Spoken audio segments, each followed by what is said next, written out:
Great, so these are hard acts to follow. It's been really a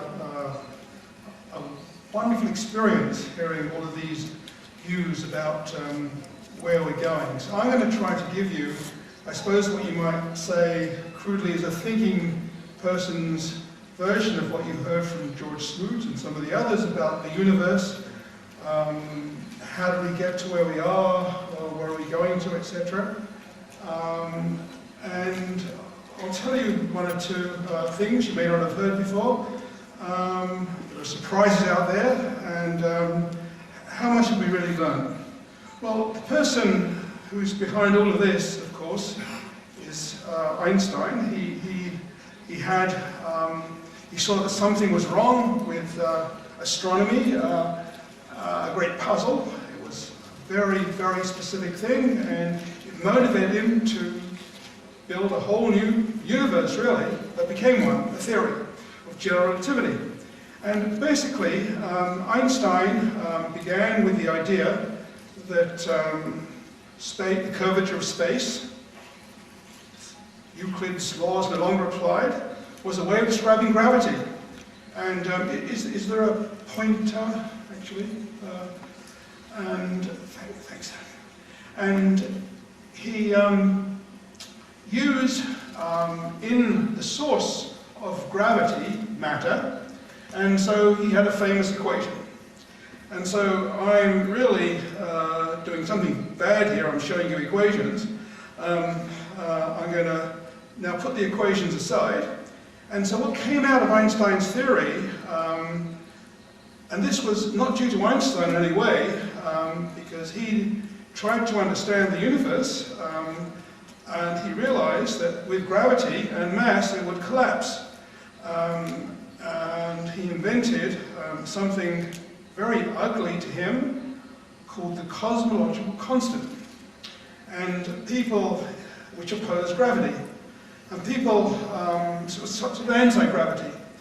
And that was how he viewed the universe. And then everything was turned on its side, partly by a Russian. So this is a meeting where Russians have really, we should celebrate their contributions. This was a very great theorist who died very young, Alexander Friedman, and he found an error in Einstein's explanation of the universe. The universe really could be expanding, and if it were expanding, there'd be no need to have this somewhat arbitrary step of anti-gravity.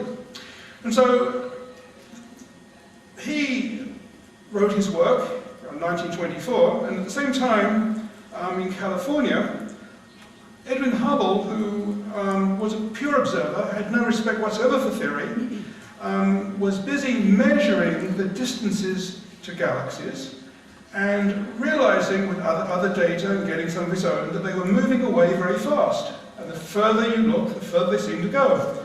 And so Hubble plotted distances against velocities from the redshift and found, indeed, what we now call the law of expansion of the universe, the Hubble law, which proved that basically was later called the Big Bang, and we've come from some very dense compact phase, and the further you look, like an explosion, the further you seem to look, things are moving apparently further away from you, like the surface of a balloon expanding.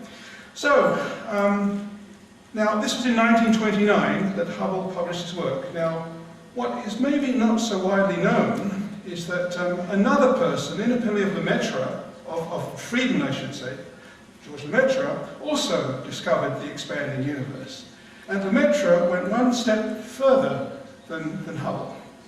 So what Lemaitre did was look at the data. So this is a graph that's never been seen actually, certainly never exposed in the 1930s, and it's dated that Lemaitre took in 1927. His paper, which was written in French, was not known in the West at all, and it was translated into English and published in 1930 by Eddington. And the amazing story is that this graph and this data were censored, they were cut out of the paper. And so what we should be calling the Hubble-Lemaitre law of the universe is actually the Hubble law. So we should be waiting for a space telescope, in my opinion, for the Lemaitre Space Telescope in the future. But we'll see if that occurs. Anyway, and you can see, you look at Hubble's data compared to Lemaitre's data, there you are, that's Hubble's, and that's Lemaitre. Basically the same slope, same data. Okay, so that's how things were. And then Hubble went on, of course. 1 year later, Einstein came to visit. Here's a famous photograph, presumably staged for the press, where Einstein is confirming the expansion of the universe, and he then regretted very much introducing this law of anti-gravity, the Cosmological Constant, and things then were to go on very, very relatively smoothly with an expanding universe without any weird additions to simple physics. So that's where we were. Now, astronomy in those days was, you know, a fairly classical field. Astronomers were trained to measure brightness of stars and measure their distances in spectrographs and so forth. And the whole field of cosmology just went on accumulating more and more data. That's what astronomers love to do, they accumulate data. And it was only when another group of scientists got involved that things changed. Well, before then, just to put things into perspective, this was where Hubble and Lemaitre looked at their data in the plot of expansion versus distance. And this is all the new modern data going out from a fraction of the speed of light to almost the speed of light. So just continuing amazingly, they didn't get the slope quite right, but there we are, that the expansion law of the universe was well confirmed. And so then the astronomers worked long and hard, but what was it that changed? Well, the nuclear physicists had a go at the expanding universe. They realized that the early universe was very dense, and therefore it could, in principle, if it were hot as well, replicate the interior of a star. And it would be an ideal place to study nuclear reactions. Now, this wasn't obvious to all of them, but there was one particular genius, George Gamow, and his graduate student, Ralph Alpha, who calculated what might happen in the first minutes of this expansion, and they realized one could make, by nuclear reactions, nuclear fusion, the elements, the light elements at least. Helium, for example, and deuterium, lithium. Now, they hoped they could make all of the chemical elements in the first minutes of what soon came to be called the Big Bang. However, they turned out to be wrong, because elements of mass 7 and 8 are unstable, so one can't go from helium of mass 4 up to carbon of mass 12, but they did make light elements, and that has turned out to be one of the great predictions of physics, because we've measured those abundances, and it's a wonderful testimony to the fact that the universe once was a very perfect furnace.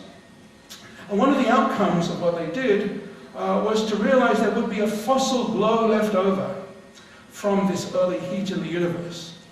So we'll come to what that means in a second, but before I do then, let me just tell you briefly, in one slide, how the elements that we are made of are formed, and that is from exploding stars, which you heard about in the previous talk.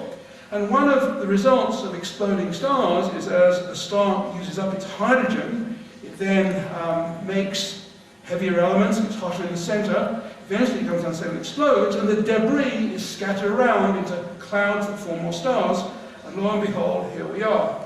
And the people that first put this into the context quantitatively of understanding where the ashes out of which we're made, how many of them come from stars, were the Burbages, Margaret and Geoffrey Burbage, Fred Hoyle and Willie Fowler. One of the in 1957, 1950s, and so Fowler in particular brought nuclear physics also into astronomy to make, with his astronomical colleagues, to make this conclusion. And one of the interesting sociological aspects of physics and astrophysics is that of these four, only one of them got the Nobel Prize for this work. So that's the way it happens. So the next step in the story is that the fossil globe that Gamow and Alpha and others had speculated had to be there, but never really thought too carefully about how it might actually be measured, was found. And it was found by two astronomers, radio astronomers, who were allocated a telescope, the Echo telescope that was used for early satellite communications, then disused by Bell Labs and given to them to map the galaxy, to play with, as it were. And they, of course, discovered the relic radiation from the Big Bang, the microwave background. And this has been another great pillars of the Big Bang. And to have a discovery like this really captured the attention of the world.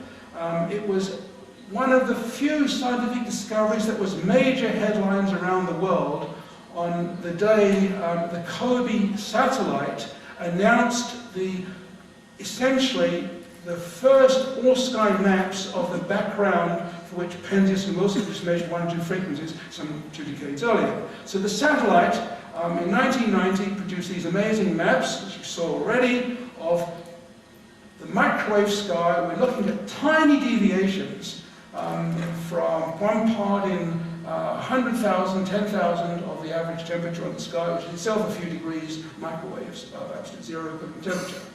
This made even bigger headlines in the UK, how the universe began, and even in France it was on page 3 of Le Monde, Les Grumeaux de la Soupe Cosmique.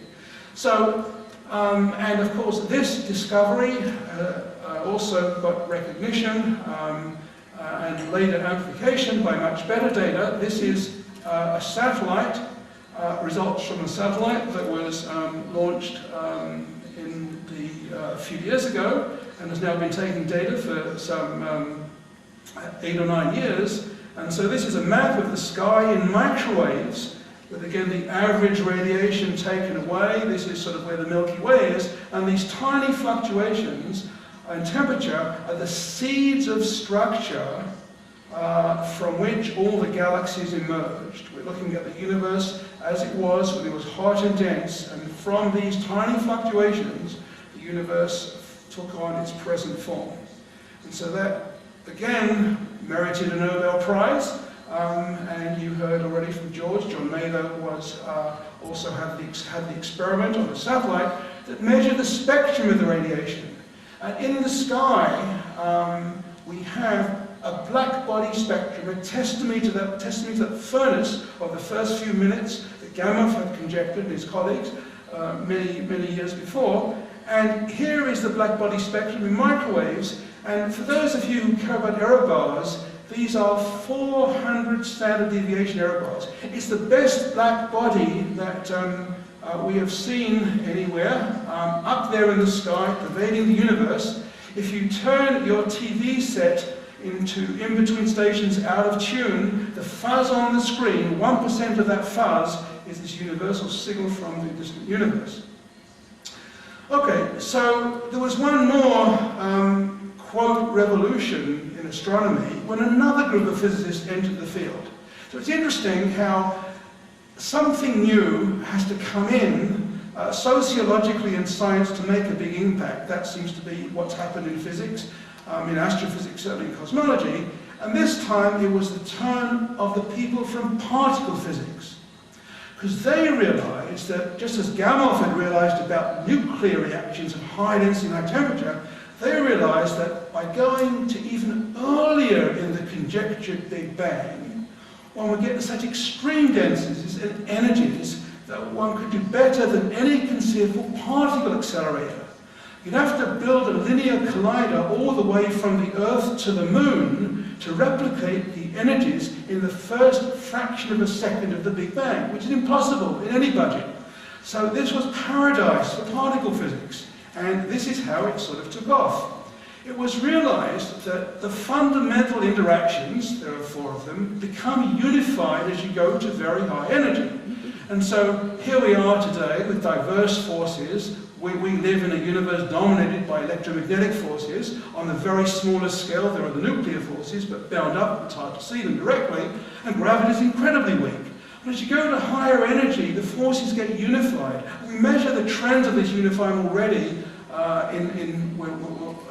in current day colliders. But if you extrapolate with theory, with particle theory, you reach a point where everything unifies together, and there was a point which we conjecture, which you don't have a theory for yet, where gravity and quantum physics all were unified together.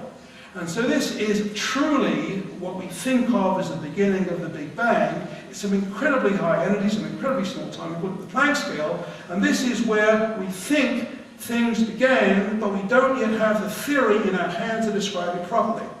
And I'll tell you in a moment about some of the consequences of that. Anyway, so here we are in the low-temperature universe.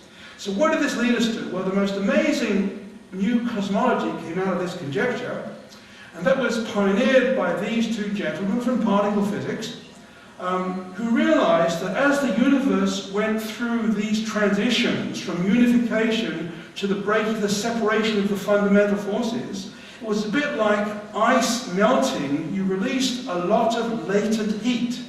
In this case, this extra energy from this change in phase gave a boost to the expansion, and that rapidly became known as the theory of inflation. And it had one remarkable effect. The universe initially could have been completely chaotic and arbitrary. Imagine a wrinkled balloon. You blow this balloon up enormously, it becomes very flat, very smooth, and we live in this analogy on some small part of this space, where space is apparently more or less flat, more or less Euclidean, and you can tolerate more or less anything at the beginning. It explains why the universe is so big and why it is so apparently regular and homogeneous. Now, there's a bit of hand-waving in here perhaps, but anyway, so what has this taken us to at the moment? Well, the old Big Bang, prior to 1980, was a bit of a coincidence. We couldn't understand, why the universe is, 15 billion light years or so across, 14 billion in the more modern number. It's enormous compared to the tiny scales you expect naturally from quantum gravity. Just a coincidence. But in the new version of the universe, in some sense you could think of it even worse, because here we are now, the universe is incredibly big, and fine, we can understand why it's so big. Why it's so infinitely big and why we live in a small patch is another question, but that's just a question of time, because eventually, if we wait long enough, we'll see more and more of the universe. Unless, heaven forbid, it's accelerating, in which case we might see less and less, but that's another story. And another way of telling you what we can actually see, this is a cartoon I rather like by Sidney Harris, so this is actually drawn to scale. And this is all the mass in the current universe just before inflation occurred. So you have to really, and it's completely chaotic and irregular. So this is the beauty of inflation. It really gives an understanding of why the universe is relatively simple and relatively big. Okay, so that's what I want to say for the moment on cosmology in general. Now let me turn to one of the most important issues in cosmology, namely, how did we get here? And let me be more specific and ask, why and how did structure form in the universe? Why is this universe, which should be like this balloon, incredibly smooth, why is it full of lumps called galaxies, and planets, etc.? So what are we doing here? So again, the answer goes back a long way. And these are the two pioneers of the subject, Isaac Newton and James Jeans. So what Newton realized when he wrote down his theory, wonderful theory of gravity, way back when, in the 17th century, that imagine, he said, you had some uniform distribution of matter. It would naturally be unstable because there'd be tiny fluctuations, and it's a little bit like capitalism. The rich get richer, the poor get poorer. So the tiny excess bits of density grow, and the tiny underdense bits get less dense, and this is the way he said the universe would make structures, would make stars. Now Newton had a slight problem. He couldn't understand why it is that some stars were shining and other objects were opaque, like planets. And at that point Newton gave up, okay? And he said, I appeal to some other explanation, okay? And he was a religious man. Okay? However, it took a little while, a couple hundred years, and then James Jeans, great English physicist and mathematician, realized that, well, there was a very natural way to understand this by what he called gravitational instability. And he argued that these fluctuations would naturally form clouds. And then from these clouds there'd be fragmentation, and eventually, according to Jeans, stars would form. And this led the basis for our modern understanding of gravity. And let me just show you two modern characters that have really put this again into the modern context. One is Russian, one is Canadian, based in the US. Zeldovich and Peebles, and so these are our two modern cosmologists, physical cosmologists. What they've done is called physical cosmology, and they, in the last 2 decades of the 20th century, are responsible for what I'm going to show you next about how structure forms. So, what have we learned about structure? So, here then is a beautiful simulation of fluctuations growing in the expanded universe by the theory that Jeans basically pioneered in some sense, forming into what is going to be the Milky Way, which will end up in the middle. And so the idea is that we start off with fluctuations laid down by inflation, and they grow, and this is a schematic of density fluctuations. And the amazing thing is that the simplest prediction of the inflation theory, that's this green line, is represented over here, and we now take all the data that we can lay our hands on, and this includes data from the microwave background, data from galaxies and dark matter, which I'll explain again in a second, and all of the data lies right on this same curve. Okay? So, and it tells you that density fluctuations are larger on the smaller the scale you measure them. That's what this curve is telling you. Which means that the small things become structures, become stars or galaxies before the bigger things. The universe builds up hierarchically from the bottom up. Okay? And that's what we expect from inflation, that's what the simulations show, and that's what the data more or less agree. And here is one of the results from these simulations, which shows you a virtual universe compared to a real universe. And the amazing thing is, you have to stare at this for a while to tell the difference, because here we have data from all the surveys that you saw in George Smoot's talk. Redshift surveys, we're in the center, galaxies going further away using the Hubble law to give you a distance measure, okay, to get a three-dimensional map. This is a big cluster of galaxies, and this is the Great Wall George showed you. And here are simulations from the computer of the expanded universe, and they're filtered the same way as the data, but look, they look indistinguishable. So this tells us that we're pretty much on the right track, that we have an understanding of how gravity works, of how structure forms. Okay, now there are two very big questions, okay, that are really driving us crazy in cosmology. And it's the dark side of the universe that I now want to come to. So let me start off with dark matter, because this is something substantial. It turns out that 90% of what you can't see here, of the matter here, is dark in this simulation, and in some sense the great success of this is that there is dark matter in the universe. So who found the dark matter? Okay, so, you know, a number of people contributed. One of the key players was Vera Rubin, who in the days, in the 1950s, when it was very unusual for there to be, well, it still isn't that usual, but then it was far more unusual for there to be women astronomers on mountaintops, she would go up, you know, observe galaxies, take her plates, develop them, and then have to come down the mountain, Mount Palomar, because there were no facilities for women at the mountaintop.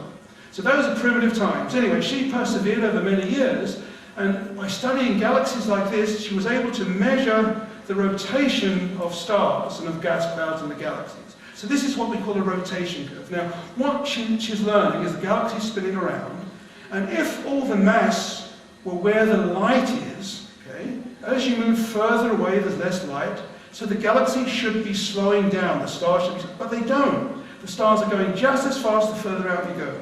And so this was very concrete evidence for dark matter on the scales of hundreds of thousands of light years.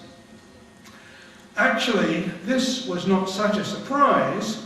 It was for galaxies perhaps, but the idea of dark matter had been floated decades earlier by a Swiss-American astronomer, astrophysicist I should say, called Zwicky, who studied the clusters of galaxies like this, and he noticed that the galaxies would all fly apart were it not for something that you couldn't see. And that, he said, was dark matter. And we have modern versions of measuring this now. These galaxies, the ones behind the cluster, the very faint ones, have tiny distortions. And those distortions are due, in this simulation shows, to a gravitational lens, first predicted by Einstein, the same idea that led to deflection of light, the first test of Einstein's theory. These tiny deflections enable you to make maps of dark matter. Zwicky was a strange person who had very strong views about his colleagues at Caltech. He's expressing something here, but he's also famous for being the first person to really develop catalogues of galaxies, which again has set the basis for modern astronomy. Okay, so what have we learned from all this? Well, here is the horrifying conclusion to some, that most of what there is out there in the universe is invisible. Okay, it's dark. Okay, this is tough. Okay. And we know for sure that this dark matter is not ordinary matter. It's not made of the same stuff we are. That's for sure. It's not even made of neutrinos, which are also predicted to have a tiny mass. They can't. It's made of some elementary particle that's very weakly interacting. Now, astronomers, physicists and astronomers are looking very hard for evidence of this dark matter, because one of the best theories that we have for what this dark matter might be says that these particles were created in the early universe when the temperatures are very high, and we're just left with the relic numbers of them. So it was expanded, there are a few left behind, and those are the dark matter. And it so happens that a theory called supersymmetry predicts there should be such particles. It postulates new particles for the known particles, and the lightest one of those is thought to be stable. And supersymmetry is a beautiful theory of symmetry, applies to particle physics, and it applies at very, very high energy. We're not living in a supersymmetric universe now, but we may have been in the first minutes or seconds. And one of the major goals of the Large Hadron Collider at CERN is to test the theory of supersymmetry, and thereby find a possible candidate for dark matter. Now, if that is the right candidate, why on earth do we think we're on the right track here? Well, it turns out that if this particle that the theory conjectures had a certain interaction with itself, and it interacted too strongly, then there'd be none left over today. If it interacted too weakly, there'd be too many left over today. So we know precisely how it should interact. It's a bit like the three bears, Goldilocks, the three bears. And this precise interaction rate is exactly what the theory predicts. It's called the weak interaction rate. Okay, and this tells us that we're probably on the right track. At least that's motivated lots of astronomers, lots of groups around the world, and they're looking now for signals of this particle. You may say, if it's dark, why do we see it? One of these particles meets another particle, it can annihilate with itself, just as it did in the early universe when they almost all went away. But it happens rarely today, very rarely, but because space is vast, you have a chance of seeing it.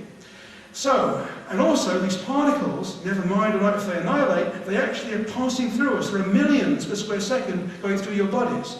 So with the right sort of detector, those particles will recoil off a detector and give you some small energy which you can then look for.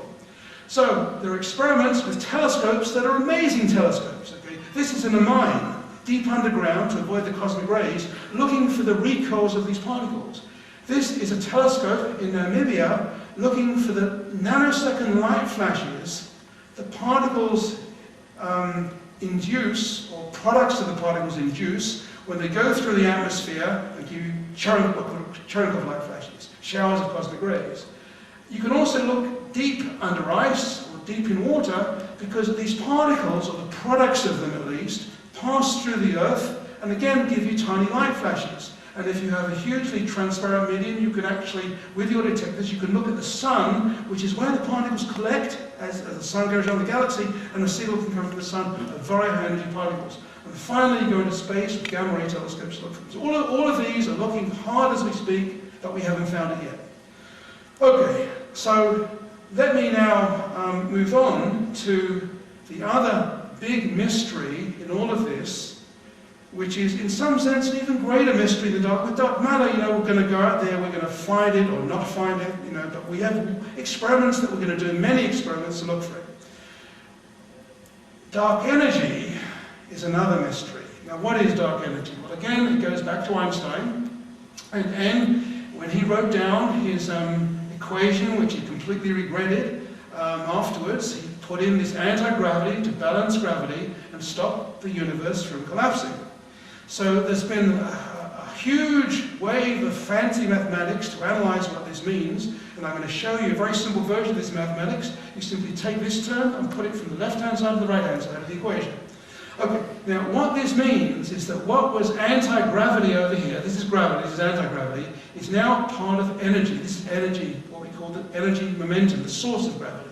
So what we previously said was anti-gravity is now a source of repulsive energy, and we call that dark energy. It's an equivalent name for Einstein said. Now, the question is, have we seen this or not?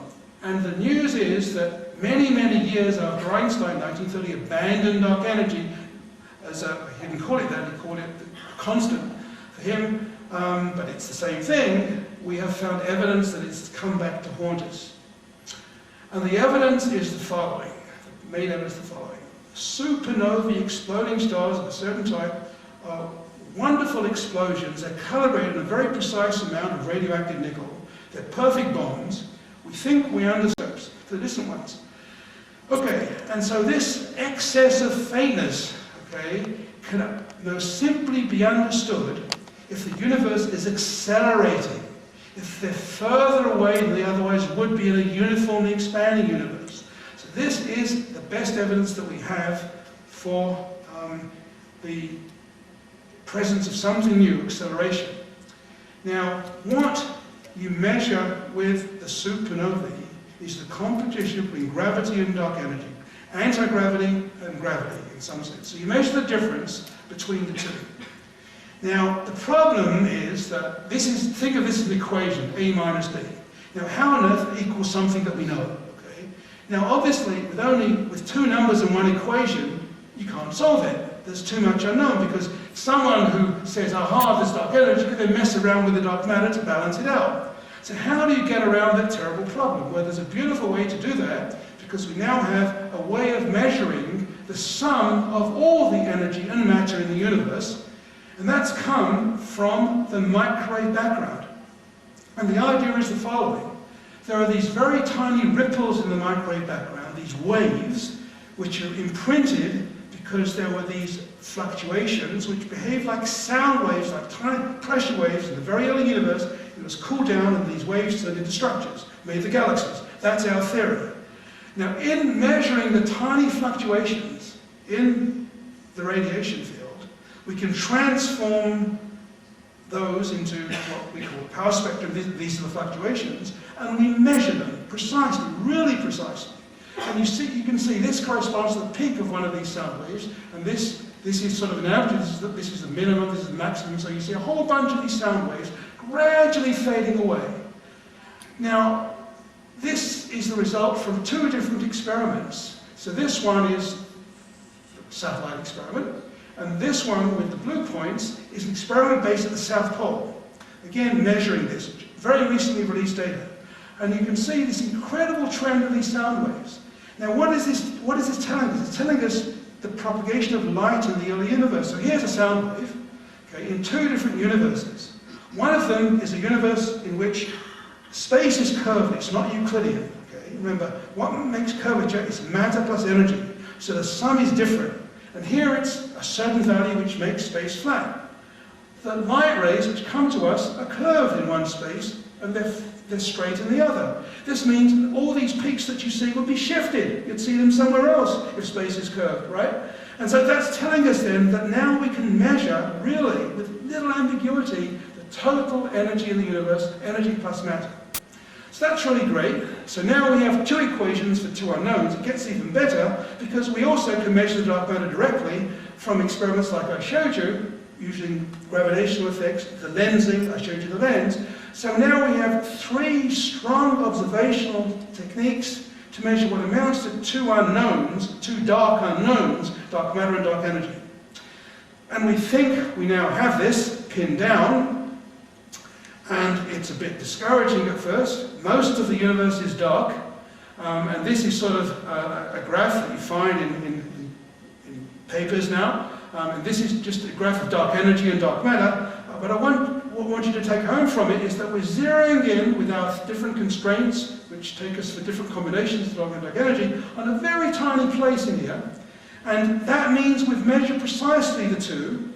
And our conclusion is, now that we have a model of the universe in which, you saw this slide before, but here I've put grand Tcan at this end, in which you have a universe beginning very small, expanding, forming structure as you move along, and accelerating. And it's dominated by the dark side. And what does this dark side amount to? So here is a sum of the dark side. Okay, so you have 75% of the universe is dark matter, then is dark energy, 21% is dark matter. The stuff that we're made of, the stars, the galaxies, that's just 4%. So this is the universe. And this has led to what has been called the greatest problem in physics today. And so let me explain what that is, and I'll tell you about a possible solution to finish my talk.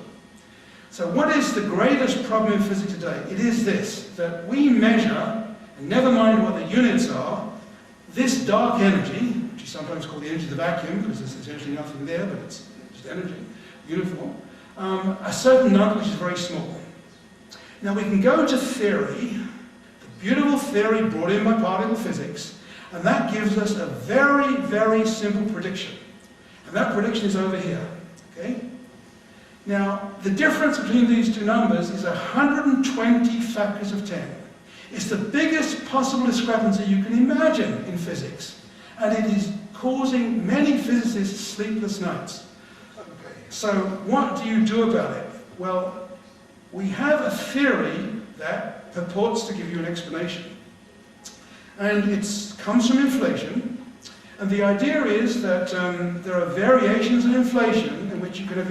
Inflation is due to quantum fluctuations, suddenly taking off and growing enormously for a brief fraction of a second.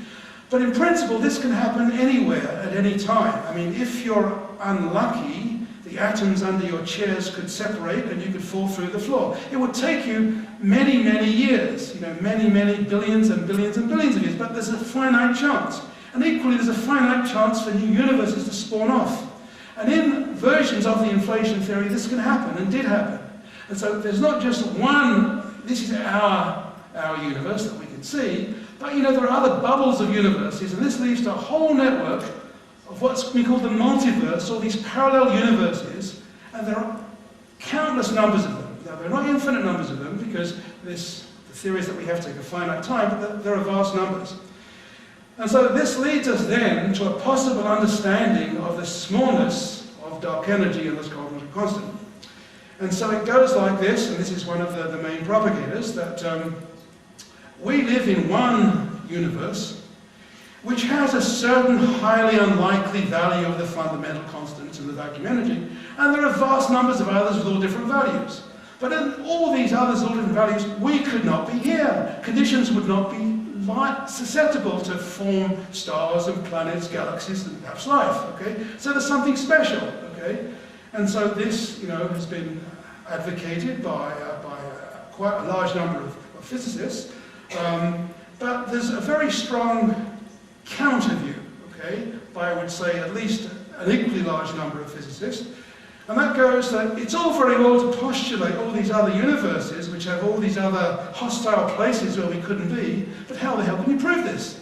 There's no way we can communicate with these other universes, okay? They're out there, and so it's not a theory of physics in the standard sense, a theory that doesn't make predictions, it can explain anything, as George said. So there we are. What other hope is there? Well, one thing you should remember about cosmologists is this dictum of Landau's: they're often in error but never in doubt.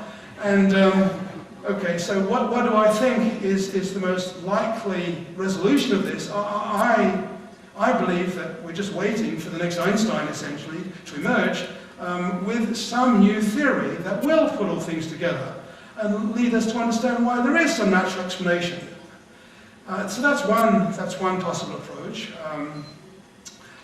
There is another view, and that is that the acceleration may be fooling us, that it is, after all, slightly indirect. We don't really, we're not even sure we can explode the supernovae, let alone fully understand, how they work, especially in the early universe, which is very different. So maybe there are more astrophysical, more complex explanations of this apparent acceleration. So again, we need better data to really sort this out, and here is where the data will come from.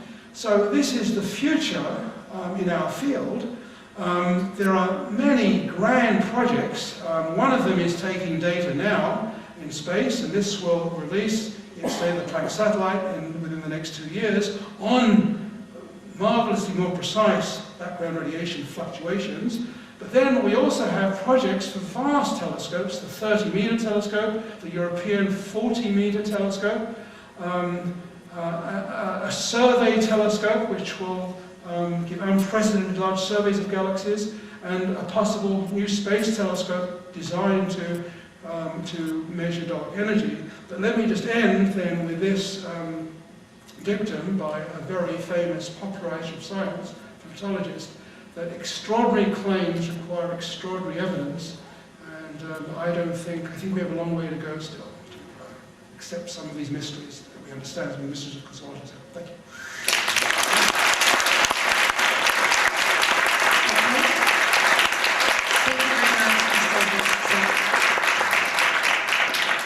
We have time just for 2 questions.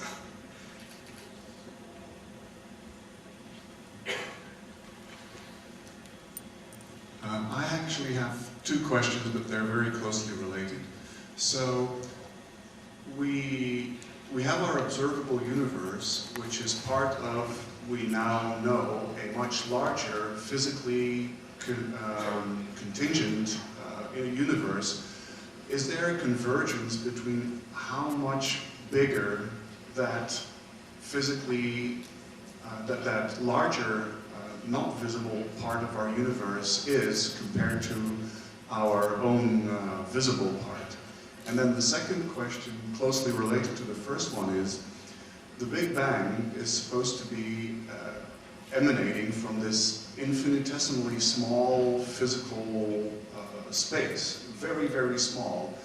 But do we know where, compared to our visible universe, this origin of the universe is? Was this origin inside our visible universe, or was it outside? And if it was outside our visible universe, where was it? Are we near it, or are we very far from it? Okay, so there's no consensus on how large the universe is. In principle, it could be infinite, and that just applies to the universe in our own domain of space-time. And there could be other parallel pocket universes that have been called, which are all in some slightly higher dimensional space, but exist equally, and there's no hope we could ever see them or test them. And so, but as far as our universe goes, that Einstein's theory says it could be finite or infinite, we can measure that in principle, because if it were finite, then we should measure a very tiny curvature of space. And so that will be, and we're looking very hard for that, curvature, and that would tell us it's finite. And that may be possible. What is for sure is that it's many times larger than the universe we can see with our biggest telescopes, that's for sure. How much larger? It might be 10 or 100 times larger. That's a number we might hope to measure someday in principle. Okay, so that's measurable, and that's very interesting. As for where is the Big Bang, it's everywhere and nowhere. You have to somehow put yourself in a slightly higher dimension. Imagine just being on the surface of a balloon, for example, and just restricting all your insects to only walk around the surface of the balloon, and we're one of those. Then as the universe expands, the expansion points outside our dimensions. So it's, you'll never see it. And on that balloon, everything is always isotropic and homogeneous. There's no center of that expansion that you can see in 2 dimensions. And so we essentially believe that to be true for our 3-dimensional universe. Okay, the last question. Thank you. The intriguing thing, to me at least, about dark energy is that it's a newly discovered phenomenon in physics. And had exotic species like astronomers and cosmologists evolved 5 billion years after the Big Bang, they wouldn't have known it existed. And my question is it possible that if you imagine a new generation of astronomers and cosmologists evolving in 100 billion years' time, they will have a new version of the universe that has another phenomena in it that we know nothing about now, and therefore our picture is always going to be incomplete? Well, if you imagine astronomers evolving in the very distant future, because of the acceleration, we see fewer and fewer galaxies, so astronomy would be a very boring subject in the distant future. If they just see, the Andromeda galaxy, that would be it. So they would definitely have a different view, given that boundary condition. Thank you very much.